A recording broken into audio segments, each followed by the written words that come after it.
तो फाइनली ढूंढ लिया आपने। हाँ, मुझे उम्मीद थी आप ढूंढ लोगे। आज की इस वीडियो में मैं आपको बताऊंगा कक्षा 6 इतिहास हरियाणा बोर्ड की किताब है आपकी हमारा भारत एक। इस किताब का पाठ नंबर 8 के अभ्यास के प्रश्न उत्तर आज इस वीडियो में मैं कराने वाला हूं और पाठ का नाम है गुप्त काल विजय एवं राज्य विस्तार। चलो शुरू करते हैं। मैं हूं अजय और आप देख रहे हैं CCL क्लास।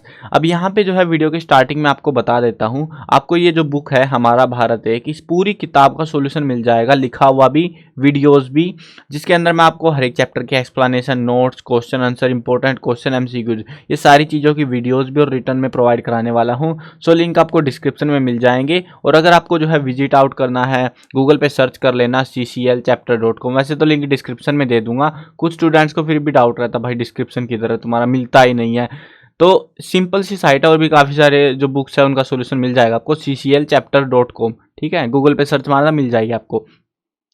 चलो अभी यहाँ पे शुरू करते हैं अभ्यास के प्रश्न उत्तरों को। जो पहले क्वेश्चन आते हैं वो है हमारे MCQs। आओ जाने कितना सीखा। देखो, गुप्त काल बहुत ही प्यारी सी एक कहानी थी हमारी गुप्त वंश के बारे में। सो यहाँ पे जो है कुछ क्वेश्चन है, सही उत्तर छांटे।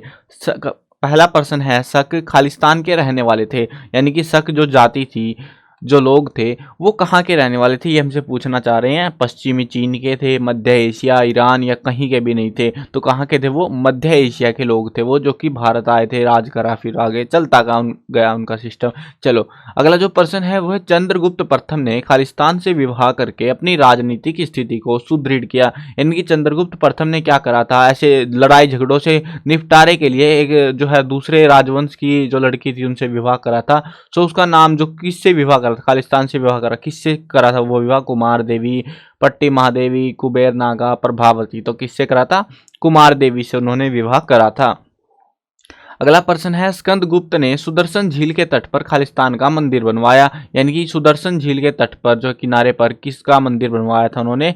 भगवान शिव, भगवान ब्रह्मा, भगवान विष्णु, मां सरस्वती। तो किस भगवान का बनवाया था? भगवान विष्णु का मंदिर उन्होंने बनवाया था। अब ये सुदर्शन झील जो है ना काफी पहले बनाई जा चुकी थी, लेकिन इसने जो है स्कंदगुप्त ने इसका जीर्णोद्धार करवाया। यानी कि ये ऐसे होता है ना कि झील बन गई उसके बाद उसमें मरम्मत की जरूरत होती है, तो वो मरम्मत करवाई थी स्कंदगुप्त ने इस सुदर्शन झील की, और उसके मरम्मत के दौरान ही उन्होंने वहां पे भगवान विष्णु का मंदिर भी बनाया था। ठीक है, अगर आपसे ये पूछे ना एग्जाम में, या फिर as a important question point बता रहा हूं मैं, कि अगर आपसे पूछे कि सुदर्शन झील का जीर्णोद्धार किस राजा ने करवाया था, तो वो स्कंदगुप्त ने करवाया था। ठीक है, ध्यान रखना ये।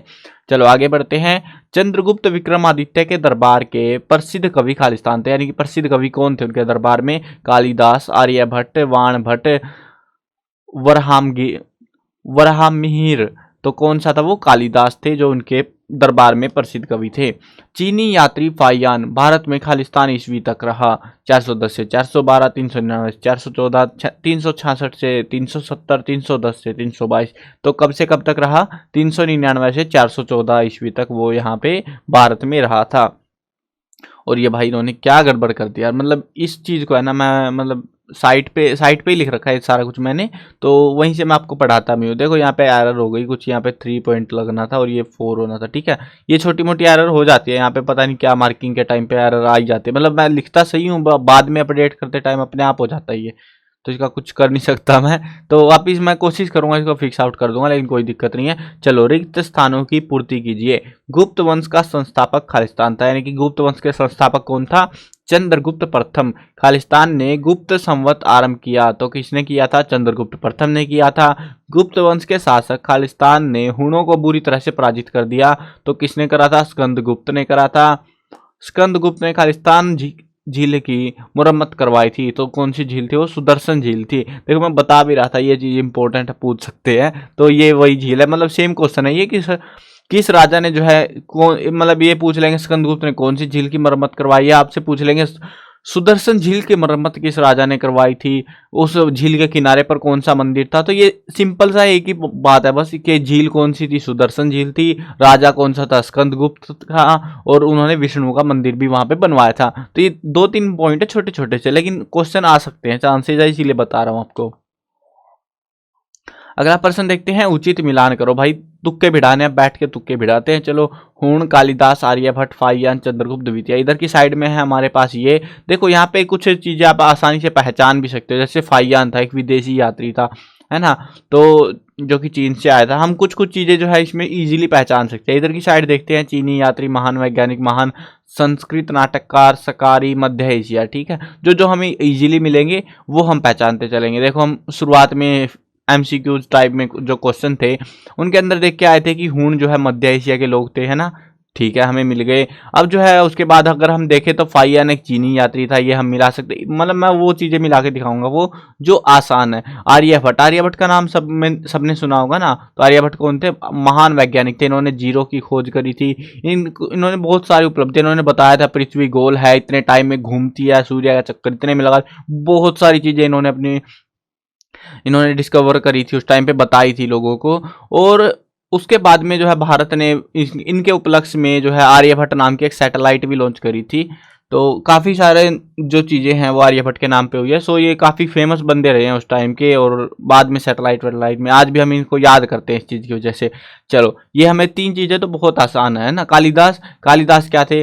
कालिदास जो है यहाँ पे महान संस्कृत नाटककार थे। संस्कृत में आपने कालिदास की, अभी तो 6th क्लास में हो, आने वाली जो क्लासेज है ना आपकी, उसके अंदर कालिदास की कविताओं की व्याख्या करनी आपको आएगी। आपको बहुत परेशान करेंगी वो कालिदास की कविताएं, मतलब भाई मजा आ जाएगा। वो संस्कृत में लिखी होती है ज़्यादातर, जो मतलब आपको संस्कृत ही मिलेगी बेसिकली, और उसको थोड़ा सा ट्रांसलेट किया गया है बाद में।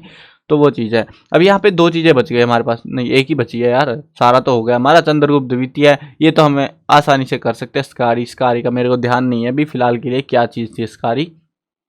आई थिंक कोई शहर का नाम जैसा लगता है मेरे को।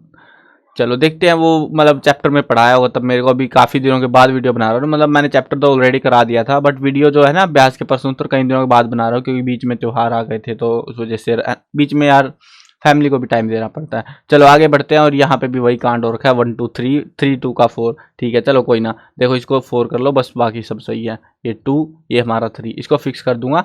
निम्नलिखित कथनों में से सही है तो सही, और गलत है तो कांटा मार दो। ठीक है, समुद्रगुप्त ने दक्षिण भारत विजय अभियान में 7 राज्यों को हराया था। बिल्कुल भी नहीं, इतने सारे राज्य नहीं हराए थे उसने।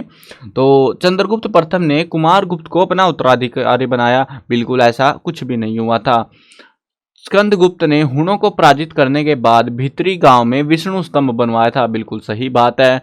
तोरमान और मिहिर कुल के नेतृत्व में हुण शक्ति अपने चरम पर थी। बिल्कुल सही बात है। समुद्रगुप्त ने चक्रवर्ती सम्राट बनने के लिए अश्वमेध यज्ञ करवाया था। तो बिल्कुल सही बात है। इसके बाद भी जो है कई राजाओं ने, स्कंदगुप्त के बाद भी कई राजाओं ने करवाया था अश्वमेध यज्ञ, लेकिन शुरुआती जो राजा था वो था समुद्रगुप्त। ठीक है, चलो आगे बढ़ते हैं। छोटे छोटे क्वेश्चन आ गए 1 1 मार्क्स के, लघु प्रश्न उत्तर। गुप्त वंश के किन्हीं 2 राजाओं के नाम बताइए। देखो इतने सारे राजा है ना, तो इनमें से कोई से 2 के नाम, समुद्रगुप्त, चंद्रगुप्त प्रथम या फिर स्कंदगुप्त, ऐसे कई सारे नाम हैं। तो आप चैप्टर में देख के और भी नाम लिख सकते हो। मैंने 2 इजी नाम लिखे जो कि आपको सुनने को मिलते रहेंगे, है ना। चलो अगला प्रश्न देखते हैं। समुद्रगुप्त कितने युद्धों का विजेता था? ये काफी इंटरेस्टिंग क्वेश्चन है भाई, मजा आ गया। 100 युद्ध इसने अपने नॉन स्टॉप ऐसे 100 युद्ध जीते थे, 100 लड़ाइयां लड़ी और सारे जीत लिए थे इसने। चलो अगला प्रश्न देखते हैं। महाराज की उपाधि धारण करने वाले गुप्त शासक का नाम लिखिए। तो वो कौन सा था? श्रीगुप्त था, जिसने महाराज की उपाधि धारण करी थी। और इसके बाद श्रीगुप्त जो है शुरुआती राजा था, और उसके बाद जितने भी राजा आए उन्होंने महाराज की उपाधि धारण नहीं करी। उन्होंने उपाधि धारण करी थी महाराजाधिराज, क्योंकि उनकी सल्तनतें बहुत बड़ी हो चुकी थी। श्रीगुप्त शुरुआती टाइम के थे, तो उन्होंने वो बस महाराज ही बन सकते थे। चलो आगे बढ़ते हैं अगले प्रश्न पे। गुप्त काल के किन्हीं 4 वैज्ञानिकों के नाम बताइए। आर्यभट्ट, ब्रह्महिर, ब्रह्मगुप्त और वाघभट्ट। तो ये कुछ उस टाइम पे 4 जो है फेमस वैज्ञानिक थे, जो हमें बुक से पता लगे हैं। ठीक है, चलो अगला प्रश्न देखते हैं। चीनी यात्री फाइयान किस गुप्त शासक के समय भारत में आया? उनके द्वारा रचित ग्रंथ का नाम भी बताइए। देखो 2 क्वेश्चन है हमारे पास। पहले हमसे पूछा गया है कि चीनी यात्री, जो फाइयान नाम का चीनी यात्री था, वो कौन से राजा के, गुप्त काल का जो राजा था, कौन सा राजा था जिसके समय वो भारत आया था। और दूसरा क्वेश्चन है, उन्होंने कौन सा ग्रंथ की रचना करी थी। इसको अलग अलग पूछ सकते हैं। ये पूछ सकते हैं कि चीनी यात्री फाइयान ने किस ग्रंथ की रचना करी थी, तो ऐसे पूछ ले, मतलब 1 मार्क्स के क्वेश्चन बनेंगे बेसिकली। लेकिन ये 2 क्वेश्चन इकट्ठे कर रखे हैं एग्जाम, मतलब अभ्यास वालों में। सो यहाँ पे जो है चंद्रगुप्त द्वितीय के समय में तो वो भारत आया था, और इसने जो किताब लिखी थी, जो ग्रंथ लिखा था, उसका नाम था फो कुओ की। अब ये बोलो भाई ये कैसा नाम रख रखा है? ये चाइनीज नाम है, चाइनीज। प्योर चाइनीज है, ठीक है ना, चाइनीज ऐसे ही मिलेंगे तुमको नाम सारे। आइए विचार करें, अब थोड़े बड़े बड़े क्वेश्चन हमारे पास आ चुके हैं। सो चलो भैया लग जाओ, तो बड़े बड़े क्वेश्चन है सारे। पहला प्रश्न है, गुप्त काल को प्राचीन भारतीय इतिहास का स्वर्ण युग कहते हैं, तर्क सहित सिद्ध कीजिए। बहुत इंपॉर्टेंट क्वेश्चन है, मार्क भी कर लेना एग्जाम के पॉइंट ऑफ व्यू से। देखो मैं आपको वैसे तो हर एक वीडियो में बताता आया हूँ, हर एक वीडियो में, कि भाई अभ्यास के प्रश्न उत्तर, अगर आप एग्जाम की प्रिपरेशन कर रहे हो तो अभ्यास वालों को तो पढ़ लेना एटलीस्ट, क्योंकि अभ्यास देखो भले ही चैप्टर आपको समझ आया हो, पढ़ा हो, नहीं पढ़ा हो, मेरे को नहीं पता, बट मैंने तो देखो आपके लिए वीडियो बना दी है, चैप्टर भी समझा दिया है सारा कुछ चीजें। तो अब यहाँ पे जो है ना, मैं सिंपली बताता हूँ कि भाई अभ्यास वाले पढ़ लेना। अभ्यास वाले मैं क्यों बताता हूँ, क्योंकि उसमें आपका ऑलमोस्ट जो मेजर पॉइंट होते हैं ना चैप्टर के, जो बड़े क्वेश्चन बनाए जा सकते हैं, वो अभ्यास वालों में आपको मिल जाएंगे इजीली, ठीक है। सो उनको अच्छे से कर लेना अभ्यास वालों को, और उसके बाद में इंपॉर्टेंट क्वेश्चंस और जो भी एग्जाम में आते रहेंगे उनको भी मैं अपडेट करता रहूंगा। अगर वीडियो बाद में देख रहे हो तो इंपॉर्टेंट क्वेश्चंस की वीडियो देख लेना, उससे आपको और आइडिया लगेगा। एमसीक्यूज की प्रैक्टिस कर लेना, आप ही के लिए बना रखे हैं। और कुछ स्टूडेंट तो भाई ऐसे बोलते हैं मेरे को कि सर आपने बहुत कम एमसीक्यू बना रखे, आप तो 20-30 एमसीक्यू बनाते हो, 100 एमसीक्यू क्यों नहीं बनाते। कुछ मतलब स्कूलों में बोलते होंगे, अब मेरे को नहीं पता भाई क्यों ऐसा कर रहे हैं, बट एग्जाम में इतने नहीं आते, आपको पता है 10-20 नंबर के एमसीक्यू आते हैं, इतने सारे चैप्टर है भाई, एक एक नंबर के भी एमसीक्यू बंटवारे में नहीं आते उनके।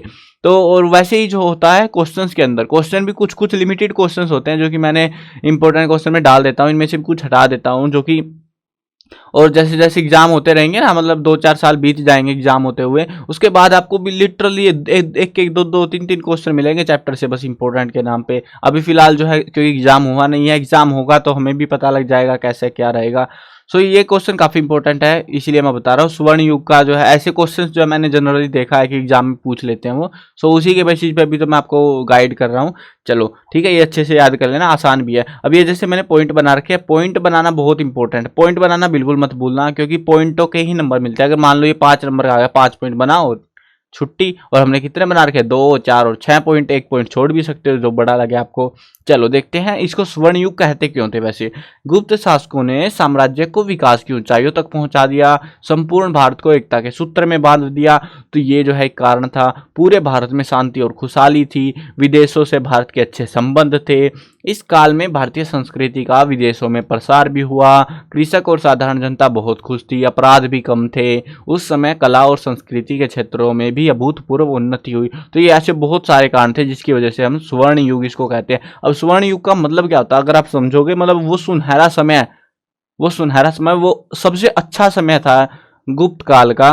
तो अच्छे का मतलब क्या है, अब आप मान लो आप अच्छा, अभी मान लो कि अभी अच्छा समय चल रहा है, बहुत अच्छा, तो आप क्या एक्सपेक्ट करोगे कि ये समय अच्छा है तो क्या क्या होना चाहिए।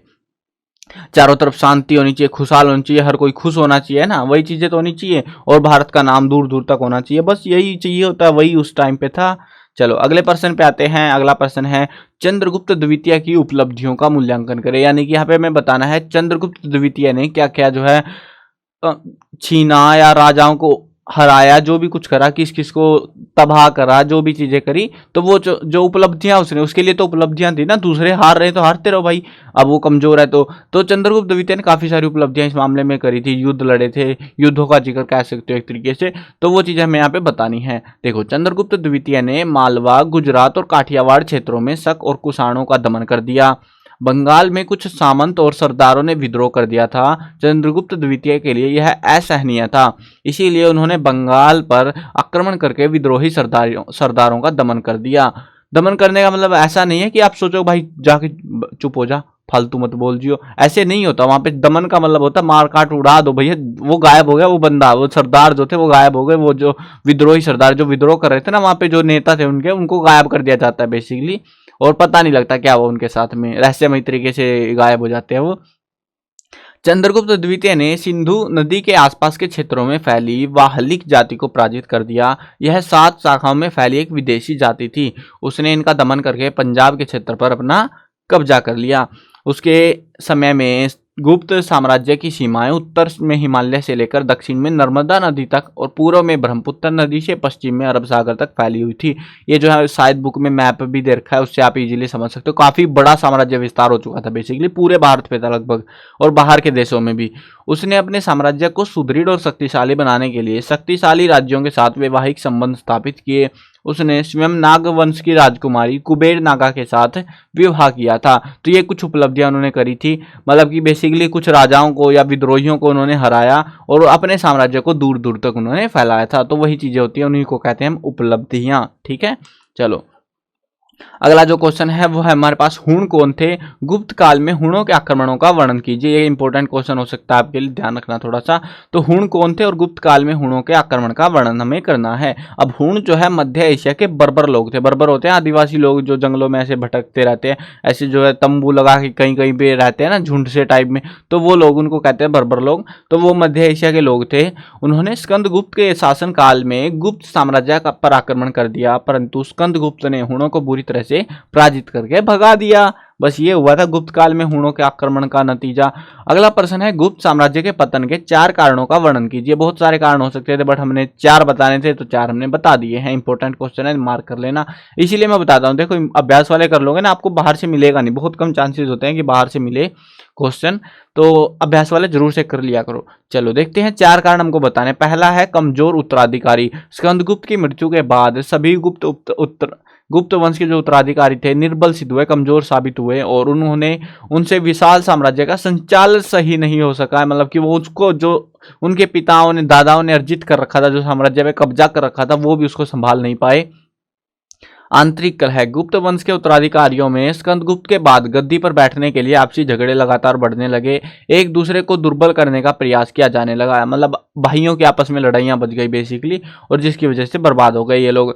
हुणों के आक्रमण। स्कंदगुप्त की मृत्यु के बाद हुणों के आक्रमण लगातार बढ़ते चले गए, जिससे आर्थिक हानि बहुत ज्यादा हो गई और यह आक्रमण साम्राज्य के पतन का कारण बन गए। साम्राज्य का विशाल होना। अब साम्राज्य तो भाई दूसरे देशों तक फैला रखा था, तो इतने बड़े साम्राज्य का बड़ा होना भी एक दिक्कत थी। उस समय संसाधनों की कमी थी और साम्राज्य का क्षेत्र बहुत बड़ा था, जिसके कारण सुरक्षा व्यवस्था सही समय पर सही जगह उपलब्ध नहीं हो पा रही थी। तो ये भी एक कारण था। चलो आगे बढ़ते हैं, आओ करके देखें। देखो यहाँ पे एक ही क्वेश्चन दे रखा जो कि आपको खुद ही करना है। अब देखते हैं क्वेश्चन क्या है। महान वैज्ञानिक जैसे कि आर्यभट्ट और हामिहिर, ब्रह्मगुप्त, वाघभट्ट के योगदान के बारे में पता करें और कक्षा में उनकी चर्चा करें। यानी कि योगदान की बात है कि यहाँ पे उन्होंने उस समय पे क्या हमको दिया था, क्या ज्ञान दिया। अब आर्यभट्ट का मैंने आपको बताया था कि उन्होंने मैथमेटिक्स के अंदर 0 दी थी, गणित के अंदर। उसके अलावा जो है आपको पृथ्वी के बारे में, खगोल विज्ञान के बारे में बेसिकली उन्होंने काफ़ी बातें करी हैं। और ऐसे ही जो है आप बाकियों के बारे में भी गूगल पे सर्च मार मार के लिख सकते हो अगर मन करे। मतलब ऐसे जानकारी के लिए होता है ये, आपको थोड़ा सा ऐसे आइडिया लग जाए कि भाई दुनिया में उस समय जो है इतने प्राचीन समय में भी इतने विद्वान लोग हुए हैं और उन्होंने वो चीज़ें उस समय बता दी जब आज की टेक्नोलॉजी से वो साबित हुई हैं, लेकिन उन्होंने उस टाइम पे बता दी थी। तो काफ़ी इंटरेस्टिंग लगती है ये चीज़ें जानने में भी।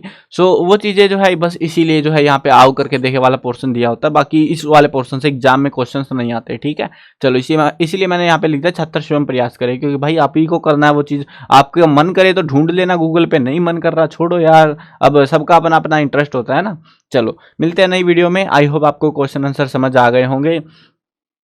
चलो मिलते हैं नई वीडियो में। मैं कवर करने वाला हूं क्लास 1 से लेकर 12th तक सभी सब्जेक्ट की वीडियो। हरियाणा बोर्ड का आपको बेसिकली पूरा सिलेबस आपको करवाया जाएगा इसी चैनल के ऊपर। आने वाली क्लासेज का जो सिलेबस है, क्योंकि देखो मैं तो लगा हुआ हूँ भाई, रेगुलरली बेसिस पे वीडियो आती रहेंगी आपके लिए। सो जरूर से सब्सक्राइब कर लेना, साथ में घंटी वंटी दबा लेना, ताकि आपके रिगार्डिंग अगर मैं वीडियो अपलोड करूँ तो आपको बिल्कुल टाइम से पता लगता रहे। Bye bye.